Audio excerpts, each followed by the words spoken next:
உளுந்து துவையல் இது வந்து கம்பு, ராகி கூழுக்கெலாம் ரொம்ப நல்லாயிருக்கும். அதே மாதிரி நம்ம ரைஸில் மிக்ஸ் பண்ணி லஞ்ச் கூட குழந்தைங்களுக்கு பேக் பண்ணலாம்.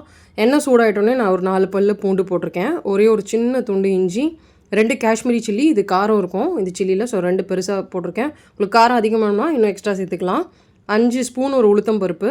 இதில் ஒரே ஒரு ஸ்பூன் தனியா விதை. நான் ஏற்கனவே ஸ்பூனில் போட்டுட்டேன். ஜஸ்ட் நான் காமிக்கிறதுக்காக காமிச்சிருக்கேன். 1/2 ஸ்பூன் சீரகம் போதும். கொஞ்சோண்டு புளி, அப்புறம் கருவேப்பிலை சேர்த்துட்டு இதெல்லாம் நல்லா வதக்கி எடுத்து வச்சுட்டேன். நம்ம இப்போ வந்து பூண்டு, இஞ்சி, தேங்காய், பச்சை மிளகா, காஞ்ச மிளகா இது எல்லாத்தையும் நல்லா அரைச்சிட்டு அதுக்கப்புறமா நம்ம வதக்கி வச்சதை எல்லாத்தையும் உள்ளே போட்டு இதில் வந்து தேவையான அளவு உப்பு சேர்த்துட்டு நம்ம அரைச்சிட்டோன்னா துவையல் ரெடி. இது தண்ணியாக வேணும்னா நீங்கள் இன்னும் கொஞ்சம் வாட்டர் ஆட் பண்ணிக்கலாம்.